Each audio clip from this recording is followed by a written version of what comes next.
In late 2018, the world was introduced to Bluey. Set in a world populated by anthropomorphic dogs, the show takes place in Australia and follows the Healer family, including their eldest daughter Bluey, her younger sister Bingo, and their parents Bandit and Chili. Each 7-minute episode follows the characters as they play pretend, encounter social problems, and learn how to healthily communicate with each other. The series was brought to us by the mind of Joe Bram.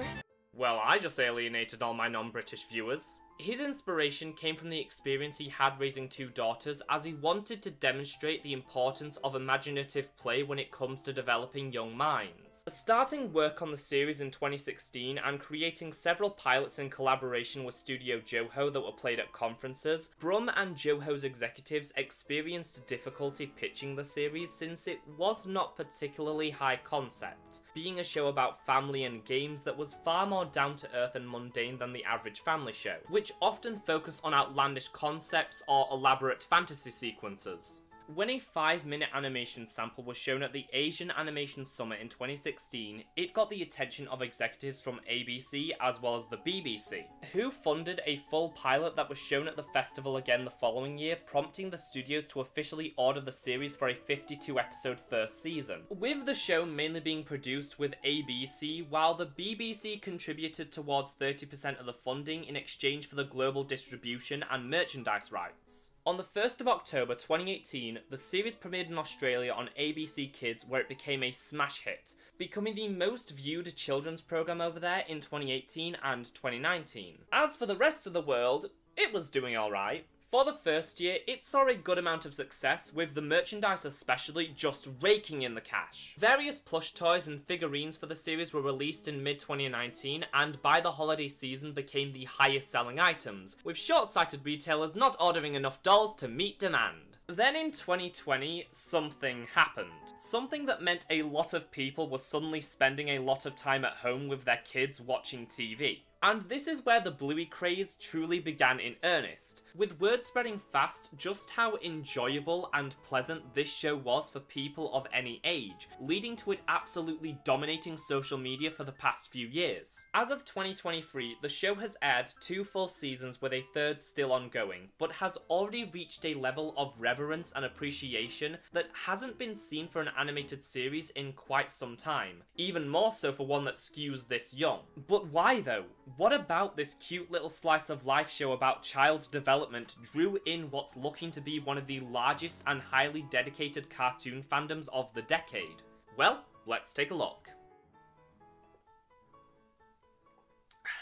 I'd known about Bluey for a while and understood it was hugely popular, but I was a little perplexed by it. Now, that might sound rich coming from someone who loved My Little Pony Friendship is Magic, but that show had lore, ongoing character arcs, and storylines that carried over multiple seasons.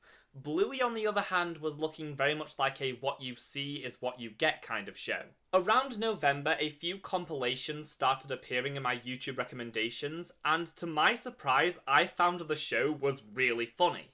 This led to me discovering that certain episodes and moments had been edited for international audiences, which was when I knew I had to check the show out and see just what all the fuss was about, and yeah, it's pretty great. What immediately grabbed my attention with Bluey was the character dynamics within the family, and how the parents are just as much main characters as the kids, which was especially nice since Bandit was easily my favourite character, mostly because of how much he reminds me of my own dad when he used to spend time with me and my sister. However, we're not here to talk about my childhood.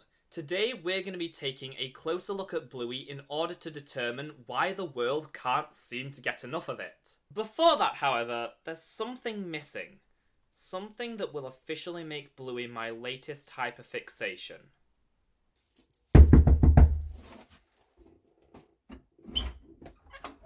Wanna go on a toy hunt?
further delay, Let's do this.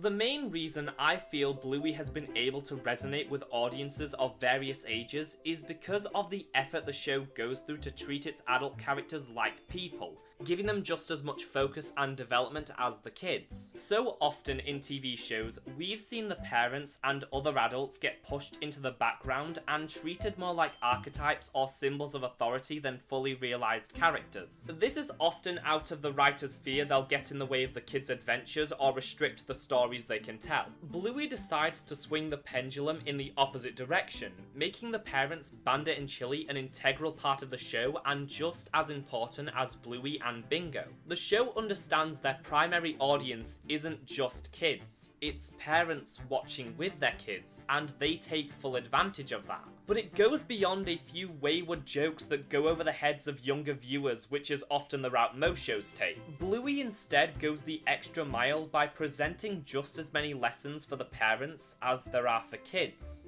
Another thing that strikes me about this element of the show is how the adult characters are deeply flawed and often have just as much to learn as the children. The series fully acknowledges how difficult parenting is and that you'll often make mistakes or say the wrong thing, and that it's okay so long as you recognise you messed up and do what it takes to make it right. And it's in these stories where the series truly shines and demonstrates a sense of maturity and honesty that you don't get from other shows of this caliber. Sometimes parents also need help, which is why another core value of Bluey is this deeply involved sense of community. That can take the form of simple things like the neighbours playing along with the healers' various games, or can sometimes go deeper. Take the episode Baby Race. Chili tells the girls a story from when Bluey was first born and how worried she became when it seemed the other kids were developing at a much faster rate, sending her on a spiral where she becomes convinced she's doing something wrong. That is until one of the other mothers goes to check up on her when she doesn't show up to their mother's group. There's something you need to know. What? You're doing great.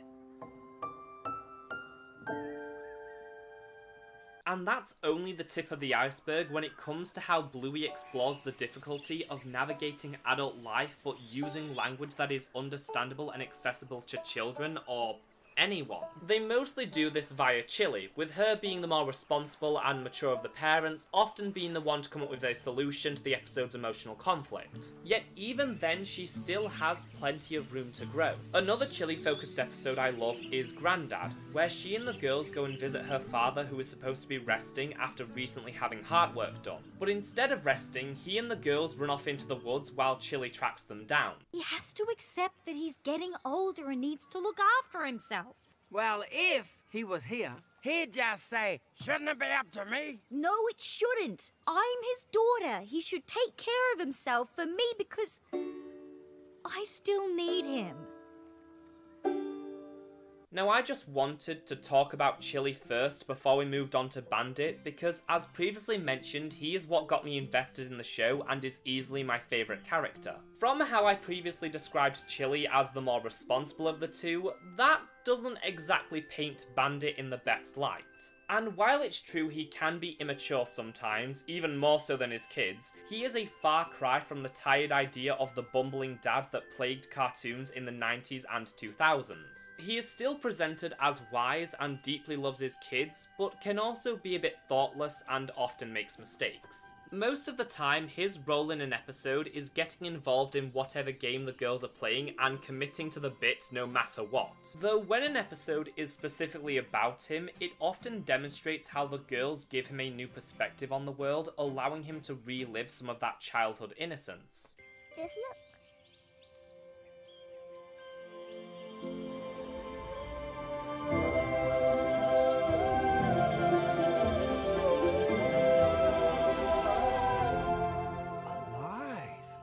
Let's move on from the adult characters and talk about the kids. The writing for the child characters is so natural that at times it almost feels like improv, which makes it easy to get engaged with these stories where something as simple as trying not to let a balloon touch the ground becomes this very important task that you find yourself becoming invested in because of how invested the characters are. The show strikes a middle ground between childhood from a kid's point of view and from an adult's point of view. There's no fantastic visuals, you're just watching kids play games, and yet it's still so compelling. Bluey and Bingo have this incredibly special and pure way of looking at the world. Their excitement and wonder over the various things they discover is infectious and feels incredibly down to earth. The world completely stopping when Bingo comes across a walking leaf and is just so bewildered and amazed. The show is full of these quiet and introspective moments, and sometimes these little moments are enough to base an entire episode around. One of my favourites of the series so far is Rain, an episode with very little dialogue that's simply about Bluey trying to build a dam in front of her house during a storm. It's such a simple and nothing story, but it's told in this beautiful and moving way that explores Bluey and Chili's relationship.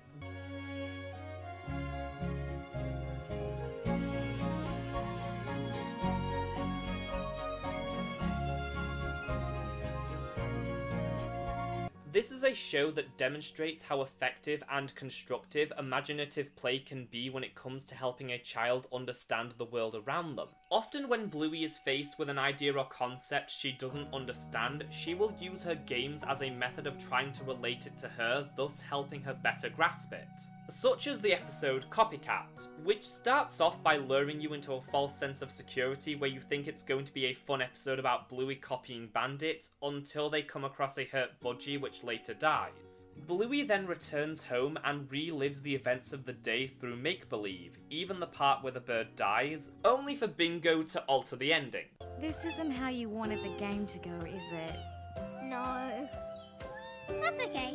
There's nothing we can do. It's out of our hands. But as mentioned previously, in this show, nobody's perfect, and that rings true for the kids. Bluey and Bingo aren't meant to be seen as infallible role models or these precious idealistic angel type of characters. They're still developing into their own people and are constantly learning new things about life. They can be selfish, impatient, rude, and quick to anger, but they never come off as unlikable. Bluey especially is a very flawed main character. And that's okay, because if she wasn't, the series wouldn't be such a good representation of the human experience. Life, and especially growing up, can be messy and complicated, and you often stumble along the way. What's important about Bluey is by the end she has a deeper understanding of other people and tries to do the right thing. Wagon Ride is an episode where Bluey and Bingo want Bandit to take them to the park, but Bluey keeps getting annoyed when her dad keeps stopping to talk to others. This is a story all about teaching patience, which is something a lot of shows have done over the years, but Bluey, as always, isn't content with just telling its audience to wait better, instead providing kids with tools to healthily communicate their emotions. If I'm talking to a grown-up and you want me, you just come up and put your hand on my arm. So now I know that you want to talk to me. Then I'll do this to show you that I know you're there and that you want to talk to me. What do you think? Yeah. All right. High five.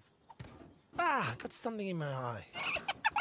That is why Bluey is such an important and revolutionary series that has garnered so much praise and popularity. It isn't talking down to kids, it's actively helping them with social skills and giving them a deeper understanding of the world around them. The lessons it teaches goes beyond learning to share or listening to instructions. One of the most important episodes of the series, and one I wish more people would discuss, is Yoga Ball. Bluey and Bingo get Bandit to play with them, but at multiple points during the day, Bandit is particularly rough with Bingo. The episode is about helping kids set boundaries with the adults in their lives and giving them ways to express their feelings that they wouldn't have had otherwise, allowing them to make their voices heard. That is something I've never really seen brought up in a show like this, but it is such an important message to send.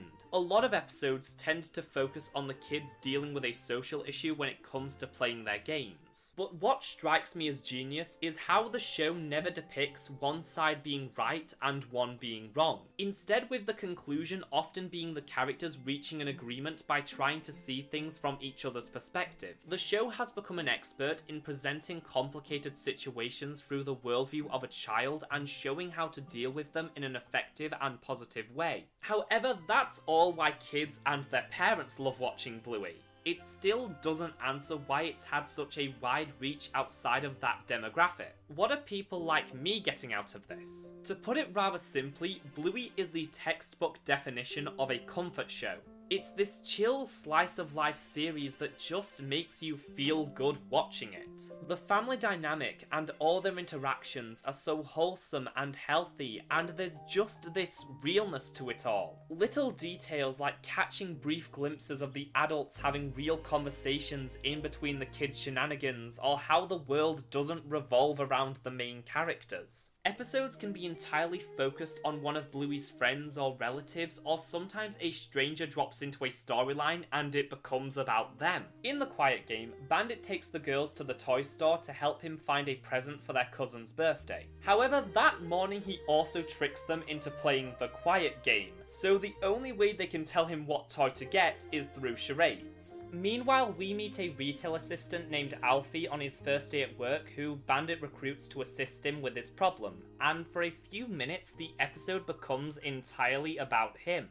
It should also be said that Bluey is a very accessible show for neurodivergent people. Its visuals are simple, appealing, and never become overstimulating. The characters all speak with such a calm, soothing tone, and the whole thing has such a chill vibe.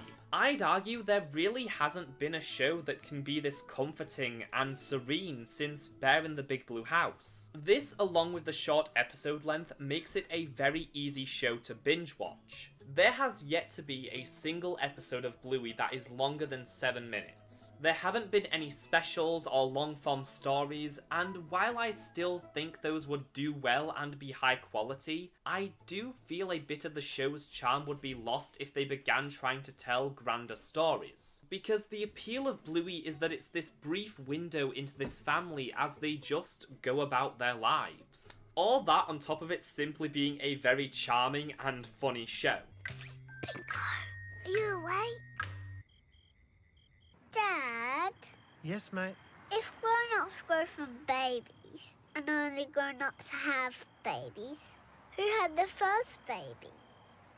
I'm the boss now. What? Says who? Says this. Oh, this all looks in order then. Why do we only see you at Christmas? Because I work on an oil rig. Is that why you don't have a wife? Oh, maybe. Okay, from now on, no one makes any more promises. But you promised you'd always love us. Whoa, I didn't think this through. Unicorns, what's your favourite food? Children. Oh. Yoo-hoo! Hi, I'm your wife. My wife. Yes, and if you want me to stay your wife, you'll learn about dishwashers. I feel people often can forget these shows intended to be viewed by young children are still made by adults, and can be just as well written as the shows meant for older kids, especially when you have such amazing voice talent with great comedic timing. Now we're going to step away from the writing and themes to discuss the more aesthetic elements of Bluey. Each episode has an original score that often weaves in classical music, similar to the Looney Tunes, and cover a wide variety of tones and genres that are thematically linked to the topic of the episode. Some tracks do repeat, but for the most part, every story has its own musical identity, which really highlight the exploration of self in the show. The music is all over the place and doesn't really have a set sound because Bluey and Bingo haven't really developed their musical tastes yet. And every single piece of music in this series is nothing short of extraordinary. From slow, melancholic piano to a more electronic sound to a grand orchestra to these mesmerizing vocal pieces that evoke the very essence of childhood and nostalgia.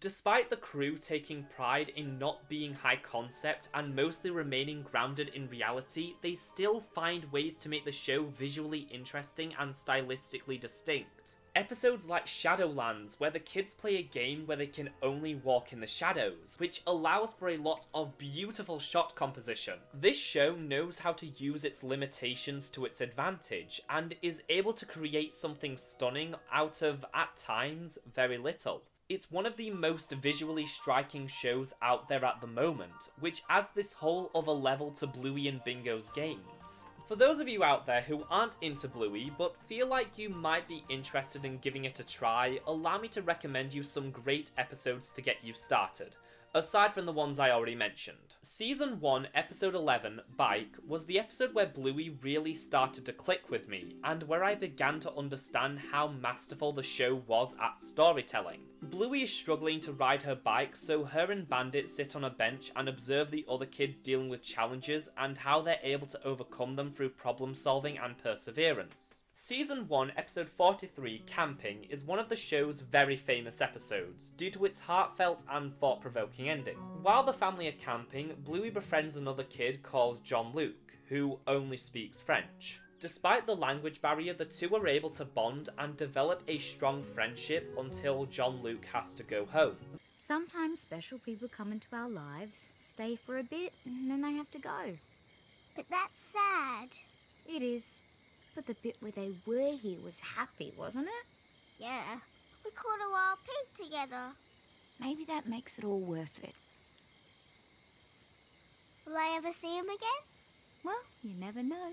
The world's a magical place. This is also the first time we get a brief glimpse into the future of these characters, which is something the show does again in a later episode. And I think this is another notable quality of Bluey. So many other shows save this idea for a flash forward as a big event, or more often than not a series finale, but Bluey isn't like that. It has no issue telling you up front that, yeah, these characters are going to turn out okay, and I find that beautiful. Season 2, Episode 3, Dance Mode, follows the rule of the best episodes of the show being focused on Bingo. When Bandit and Chili accidentally upset Bingo, they agree to give her 3 dance mode wishes, meaning at any time Bingo can make them dance in public. However, everyone else keeps taking her wishes. Like Yoga Ball, it's another important episode about giving kids a voice and showing them how to express the way they feel. Bingo, sometimes does your outside voice say yes when your inside voice really means no? Oh yeah, like this. Yes.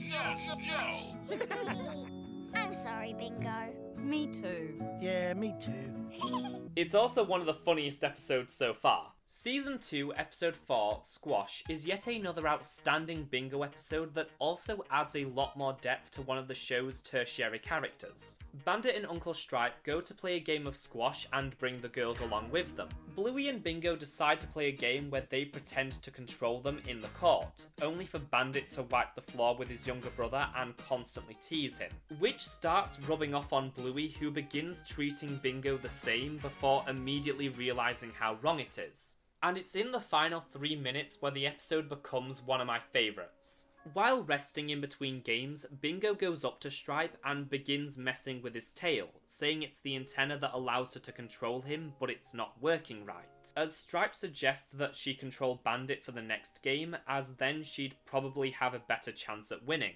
No, I want us to win. Oh, really? Why's that?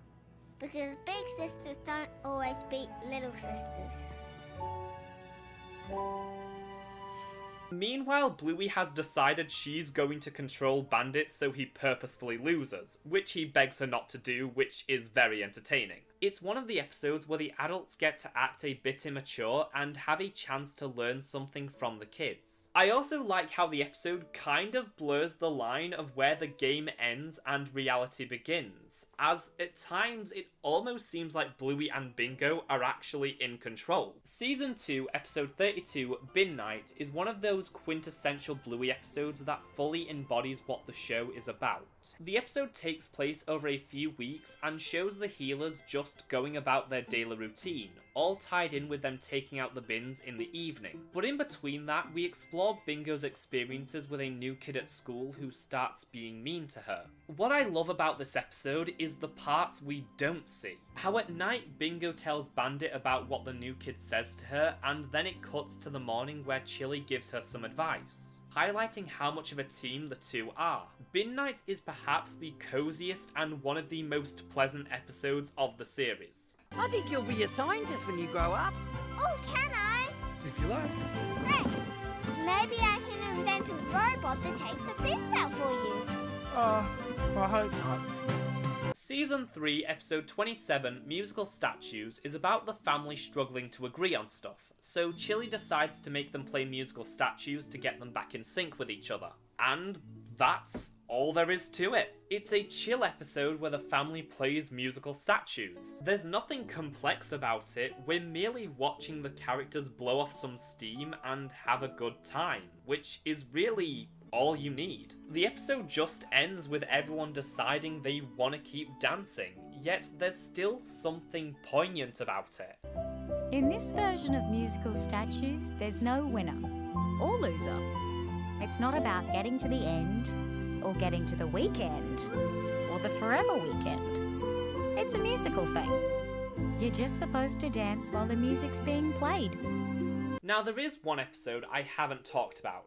Perhaps the most widely known and popular episode of the show, which just so happens to be another Bingo episode. Season 2, episode 9, Sleepy Time. And the reason I've yet to mention it is because this is such a rich and evocative episode of television that it absolutely requires its own segment, which you'll be able to watch in the extended cut of this video I'll be uploading to Patreon sometime in the next few days as of when I'm releasing this. So far, despite this video being about why Bluey has found such a huge audience, I've been talking a lot about why I enjoy the show, because when you're talking about a group of thousands of people, you can't exactly make general statements because everyone lives different experiences and can like things for different reasons. Which is why I invited two of my friends to come on and talk about their thoughts on Bluey and why they enjoy it so much.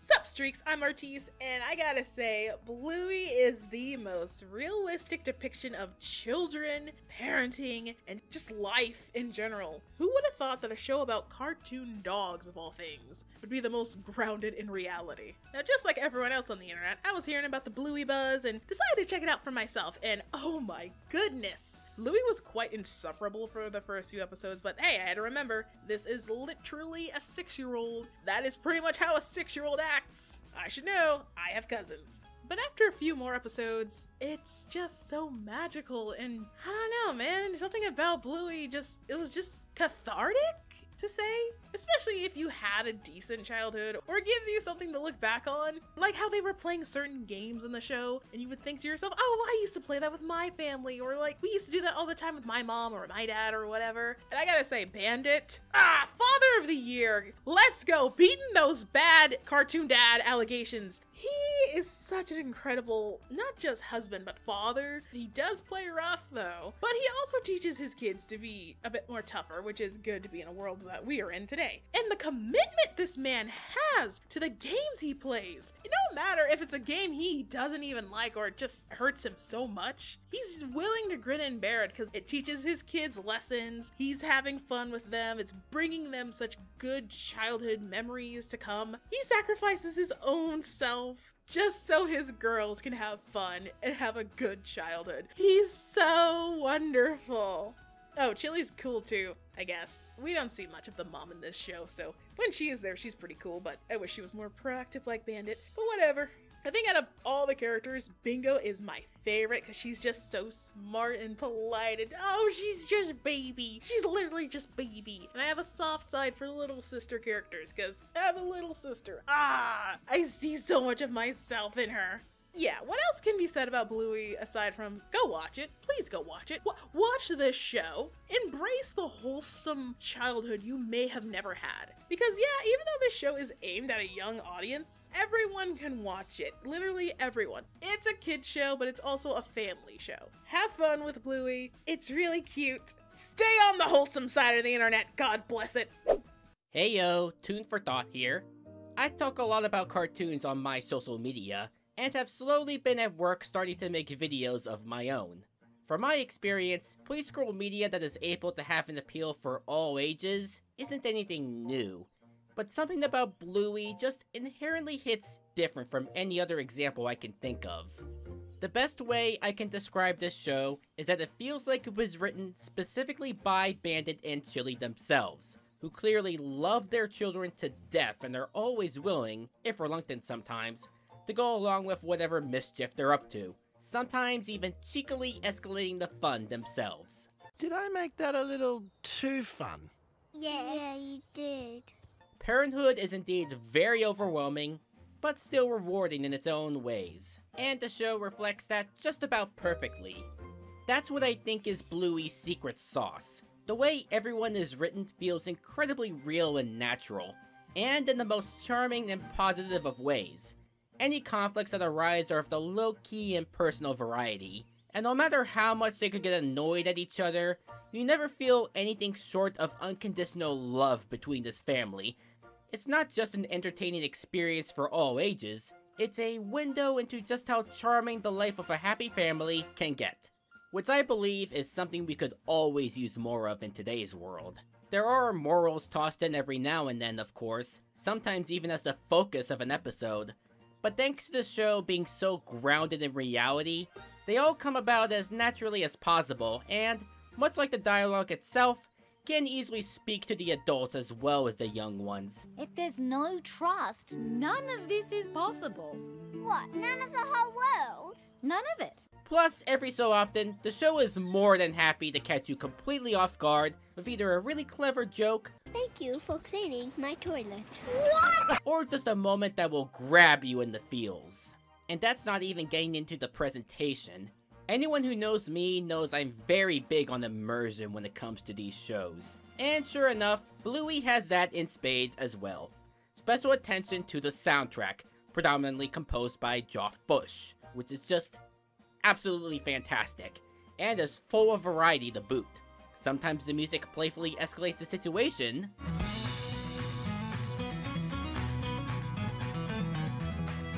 other times it colorfully conveys a certain emotion,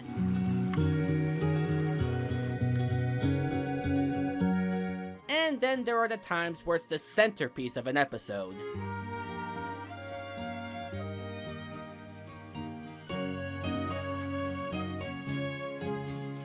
Just such beautiful stuff, and a true testament to how much care and love was actually put here. And in this age of such terrible influences wreaking havoc to the young ones of today, it makes me so glad to see something like this become as widely popular as it is today. I don't really have much of an ending here, if I'm being honest. There's not really any thesis to this video, I just really wanted to talk about Bluey. This is also the first time I'm ever making one of these videos for a show that is still running, so I can't really make any conclusive statements about the series or its legacy because it's still being written. I feel the show has immense staying power and will be around for a long time, but for all anyone knows, we are currently at the height of the Bluey craze, and over the next few years we'll see the show start to dip. So I guess all we can really do is enjoy the ride and see where it takes us. If you've seen Bluey and love it just as much as I and many others do, be sure to tell me in the comments down below what you enjoy most about it, or even just your favourite character. And if you haven't seen the show and don't plan to, hopefully this has been able to give you a little more insight into what all the fuss is about. Until next time, I've been the Gladding Gladiator, and you'll remember to do something you love today. A massive thank you to the wonderful souls, the Wacky Deli, Eolus Art, Torai Matson, Resplendent Nova, and Blast6 for supporting me over on Patreon. If you like what I do and want to help support me in my effort to grow this channel and improve my content, becoming a patron is the best way to do that. But of course, it's entirely optional, and simply viewing the stuff I put out there means so much to me. Thanks so much for watching, folks, and I'll see ya real soon.